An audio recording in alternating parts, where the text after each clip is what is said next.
ఓం శాంతి. సూరజ్భాయిజీ చెప్పిన మురళీ చింతన నవంబర్ 23. ఓం శాంతి. బాబా మురళి మొదలుపెట్టే ముందు ఓ పాట వినిపించారు. దూరదేశంలో నివసించేటువంటి పరమాత్ముడు ఈ పరాయి దేశంలోకి వచ్చారు అనే పాట. బాబా అంటున్నారు, పిల్లలు మీరు నన్ను 2 యుగాల నుండి పిలుస్తూ వచ్చారు. హే దుఃఖహర్త సుఖకర్త రండి, మీరు వచ్చి మాకు సుఖమేక గనులు ఇవ్వండి అని, మా దుఃఖాల్ని హరించండి అని. మరి ఇప్పుడు బాబా వచ్చారు, మనకి చదివిస్తున్నారు, రాజయోగా నేర్పిస్తున్నారు. నేను మీకు తెలియచేస్తూ వచ్చాను, ఆది సనాతన దేవి దేవతా ధర్మం ఉండేది. అక్కడ మీరందరూ ఆత్మలు సంపూర్ణ పవిత్రంగా ఉండేటువంటి వారు. 84 జన్మలు తీసుకుంటూ ఇప్పుడు మరలా మీరు తిరిగి ఇంటికి వెళ్ళాలి. ఈ ప్రపంచం ఒక నాటకశాల ఉన్నది. మీరు మీ యొక్క పాత్ర వహిస్తూ వచ్చారు.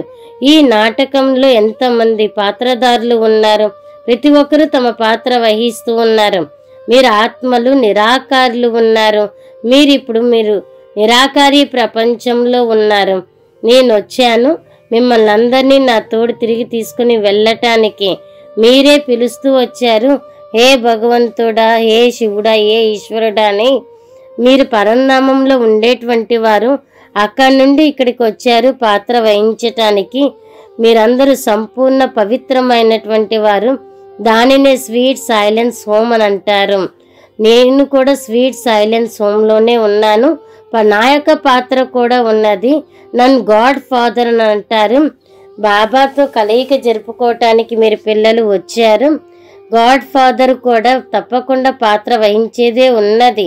మరి నేను వచ్చాను మీకు జ్ఞానాన్ని ఇవ్వటానికి. విశేషంగా మీరు ద్వికిరీటదారులుగా తయారు కావాలి. మీరు ఈ చదువుకుంటున్నారు. ఈ వర్తమాన సమయంలో చాలామంది, నేను రాజ్యాన్ని అయితే చెయ్యను, నేను మీకు రాజ్యులుగా తయారు చేస్తాను. మీరు ద్వికిరీటదారులుగా తయారవుతూ ఉన్నారు. మీకు తెలుసు, ఇప్పుడు మనం నెమ్మదిగా కిందకి మెట్లు దిగుతూ వచ్చాము. మన యొక్క చదువు చాలా ఉన్నతమైనది. ఈ చదువు పైన అటెన్షన్ ఉంచుకోండి. నేను స్వయంగా వచ్చాను మీకు చదివించటానికి, ద్వికిరీటదారులుగా తయారు చెయ్యటానికి. మీరు సాక్షాత్కారాలతో ఏమీ కూడా జరగవు. సాక్షాత్కారాలు అయిపోయింది, సంతోషం ఉంటుంది, వైకుంఠంలోకి వెళ్ళామని అనుకుంటారు. సాక్షాత్కారాల్లోకి వెళ్ళాలి అనే కోరిక ఉండవద్దు. కాబట్టి రాత్రి పడుకునే ముందు మీరు బాబా జ్ఞాపకం చేస్తూ నిద్రపోండి. బాబా, మేము దేహాన్ని వదిలి మీ దగ్గరికి వచ్చాము. స్వదర్శన చక్రాన్ని తిప్పండి. ఒక సమయం వచ్చింది, నేను ఆత్మను ఉన్నాను. జన్మలు తీసుకుంటూ ఇలా కిందకి దిగుతూ వచ్చేసాను. ఇప్పుడు బాబా వచ్చారు, స్వయం భగవంతుడు వచ్చారు నన్ను తిరిగి తీసుకుని వెళ్ళటానికి. అంతే, ఇంకా నేను పావనంగా అయ్యి బాబా దగ్గరికి వెళ్తున్నాను. ఇలాగ బాబాతో మాట్లాడుతూ నిద్రపోండి. చాలా సంతోషం ఉంటుంది. సాక్షాత్కారాలు కూడా జరుగుతూ ఉంటాయి. బాబా కూడా అంటున్నారు, సాక్షాత్కారాలు కూడా చాలా గొప్పది. నేను మీకు చదివించటానికి వచ్చాను. మీ యొక్క అటెన్షన్ చదువు పైన ఉన్నది. సన్యాసులు కూడా జ్ఞానాన్ని ఇస్తూ ఉంటారు. ఆ సమయంలో శివానంద్ చాలా పెద్ద సన్యాసి, అతనికి చాలామంది ఫాలోవర్స్ కూడా ఉన్నారు. బాబా అంటున్నారు, పిల్లలు మీరు చాలా పవిత్రమైనటువంటి వారు. అక్కడ సన్యాసులు పవిత్రమైన వారే, కానీ ఇప్పుడు మీకైతే తెలుసు కదా, నేను పిల్లలకే ఈ జ్ఞానాన్ని వినిపిస్తాను. మీరు నిర్వికారీలు ఉన్నారు. కాబట్టి మీరు ఈ విధంగా బాబా జ్ఞాపకం చేస్తూ అభ్యాసం చెయ్యండి. నేను మాస్టర్ సర్వశక్తివాన్ ఆత్మను. బాబా జ్ఞాపకం చేయటం వల్ల నా యొక్క ఆత్మ పావనంగా అవుతుంది. ఆత్మ పవిత్రంగా ఎగిరిపోతూ ఉంటుంది. ఈ బాబా యొక్క అనుభూతి మనకి కలుగుతూ ఉంటుంది. అందుకనే బాబా అంటూ ఉంటారు, పిల్లలు నేను వచ్చాను మీకు జ్ఞానాన్ని వినిపించటానికి, మురళి చెప్పటానికి. కాబట్టి మీరు జ్ఞాన డ్యాన్స్ చేయాలి. ముఖ్యమైన విషయం ఏమిటి అంటే, ఇది జ్ఞాన డ్యాన్స్ ఉన్నది. నేను మీకు మురళి వినిపిస్తూ ఉన్నాను. నా ఎదురుగా ఎలాంటి పిల్లలు కూర్చోవాలి అంటే జ్ఞాన డాన్స్ చేసేటువంటి పిల్లలు కూర్చోవాలి, అంతేగాని ఆవలింతలు చేసేవాళ్ళు, టెన్షన్ పడేవాళ్ళు, లేకపోతే బుద్ధి అటు ఇటు తిరిగేవాళ్ళు కూర్చోకూడదు. బాబా ఎదురుగా జ్ఞాన డాన్స్ చేసేటువంటి పిల్లలు ఉంటే బాబా కూడా చాలా సంతోషంగా నాట్యం చేయిస్తూ ఉంటారు. అలాంటి పిల్లలే బాబా ఎదురుగా కూర్చోవాలి. మళ్ళా బాబా అంటున్నారు, మీరు ఆత్మాభిమానిగా కావాలి. ఆత్మాభిమానిగా అయ్యి పదే పదే ప్రాక్టీస్ చేయండి.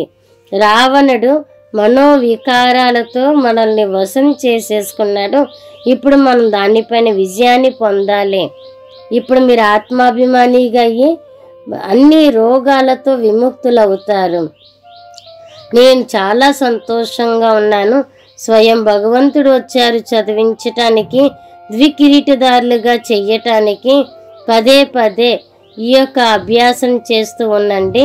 నేను మీకు రాజ్యాన్ని ఇవ్వటానికి వచ్చాను. మీరు డబల్ కిరీటదారులు ఉన్నారు. పురుషార్థం మీరే చెయ్యాలి. నేను మీకు మొత్తం జ్ఞానాన్ని వినిపిస్తున్నాను.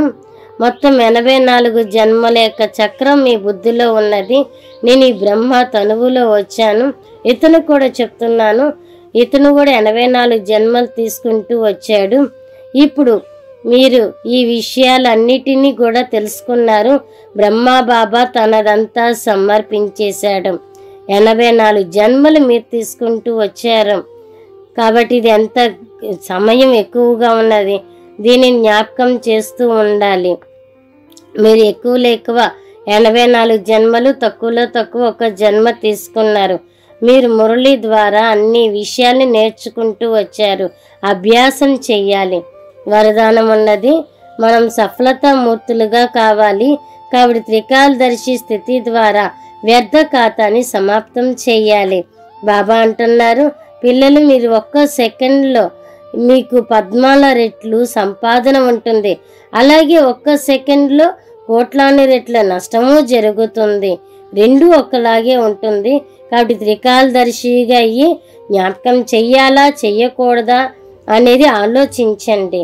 త్రికాలదర్శి స్థితిలో స్థితి అయ్యి కర్మలు చెయ్యండి, సంకల్పాలు చెయ్యండి. అప్పుడు చూడండి ఎలా ఉంటుందో. స్లోగన్ ఉన్నది, పేరు ప్రతిష్టలు మరి సాధనాల త్యాగమే మహాత్యాగం ఉన్నది.